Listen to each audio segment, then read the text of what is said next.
This is a place in central South Korea in 2009, and this is what the place looks like right now. Hundreds of new buildings, highways, bridges, all built in less than a decade. The result of an ambitious project to move the capital of South Korea from Seoul to a city 80 miles down to the south, Sejong. As of now in 2024, this newly built city has a population of more than 360,000. This city has a newly built government complex with more than 36 government ministries and agencies, planning to move from the current capital of Seoul to right here in Sejong, including the office of Prime Minister. So what's going on in here?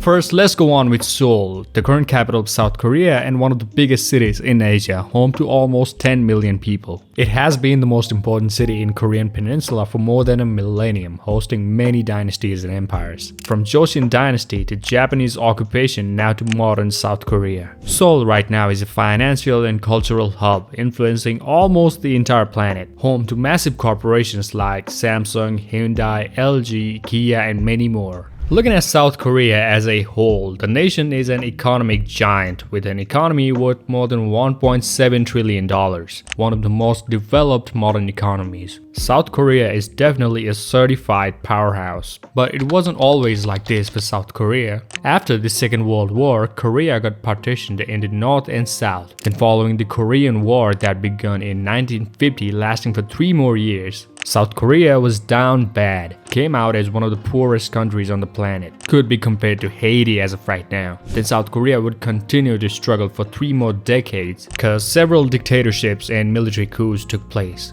The country had absolutely unstable politics and economy, until the country finally started paving its way on proper democracy from the presidential elections in 1987. The country dipped down a bit later on in 1998 financial crisis, but slowly was able to revive the economy with the help of IMF and its own growth on the industries. And on the other side, as Seoul was growing big, the influx of people to the city was going on with a rapid pace as well. The city had a population of just around 1 million in 1950, but in 1990, Seoul had grown to more than 10 million. The population on the city grew 10 times in just 4 decades. And it's obvious why Seoul's population grew in that rate, because jobs, businesses, industries were growing in a really big level. And the location on Han River was really ideal and efficient for the trades and exports, made it one of the most flourishing cities in the modern world. But the insane growth in population created a problem. The city became overcrowded. It's one of the most densely populated cities in Asia, and if we consider the greater Seoul area or Seoul metro area, it's home to half of South Korea's entire population. So it's obvious that Seoul is extremely centralized in terms of power and economy. And one big problem citizens are facing in Seoul due to this extreme centralization is that the housing prices are skyrocketing. It's actually becoming unbearable for average Koreans. And the other typical problems of a mega city like pollution and traffic congestion probably don't even need to be explained.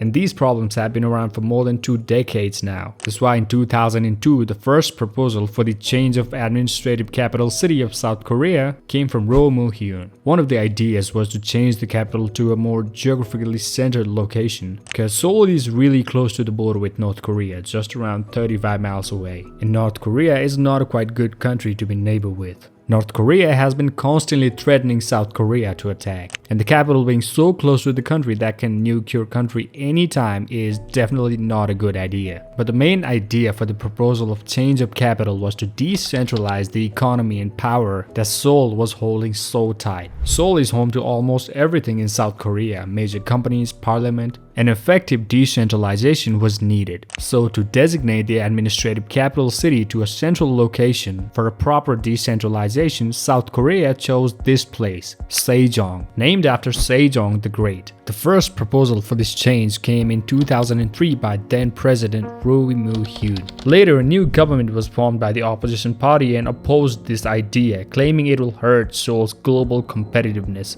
Then the other party came into power in around 2010 and reignited the idea of changing the capital city. The idea has been tossed around by the politicians a couple times, but finally they got to work. This place was completely empty until 2010. Then the government poured in more than $20 billion to make this city stand in such a small time frame. These high-rise buildings, green spaces and parks, wider streets, all built to attract people to live in the city and make Seoul less crowded. For that, the housing prices are set at fraction compared to Seoul. The city is even set to focus on sustainable energy and promote electric cars even more. They want to make the city self-sustainable as well. A lot has been invested for this project, but the main question is, how will it work?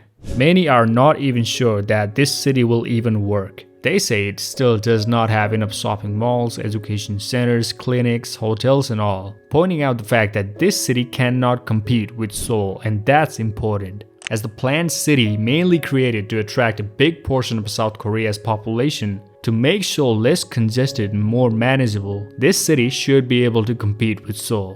So it does need to have enough to convince South Koreans to live in Sejong City instead of Seoul. It needs to have enough jobs, education facilities and many more so that people are attracted to call this place home. As of now, Sejong does not even have subway or train systems. Right now it's reliant on bus transit system and it's quite inconvenient for most of the people in the city.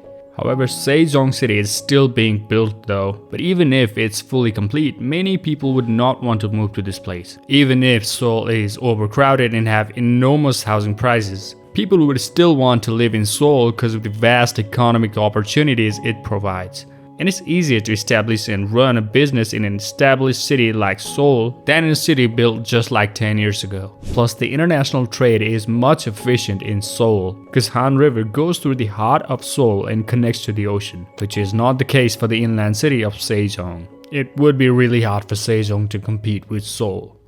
But making Sejong City only the administrative capital can still be a good idea, just home to the parliament and the ministries, but that defies the main purpose of this whole project. The main thing was to bring down the population of Seoul metro area and maintain the housing crisis in the city. But if Sejong could not serve as a new economic hub, it probably would not help to overcome those problems in Seoul on an ideal level. But things might work out a bit different later on. It might be too soon to make a statement. The government ministries and agencies have not fully moved yet, and it's not hard to see that it's a bit attractive to some people. People who are fed up with Seoul are actually moving to this place, and population growth rate in the city is quite significant as well, which might bring new opportunities. Or it can go the other way and become a failed capital city like Naypyidaw in Myanmar. The reason why Naypyidaw failed and became an empty city is that Yangon is still the economic powerhouse in Myanmar, being a coastal city on a quite good location and hosting millions of businesses. There is actually no real reason why people would move from Yangon to Naypyidaw for better economic opportunities. In comparing this exact situation with South Korea, there are many things that can tell that Sejong might end up like Naypyidaw. Or it might go against the odds and become the new economic powerhouse in South Korea. But what do you guys think about this project to change this capital? Let me know what you guys think about this down in the comments. And yeah, I'll see you in the next one.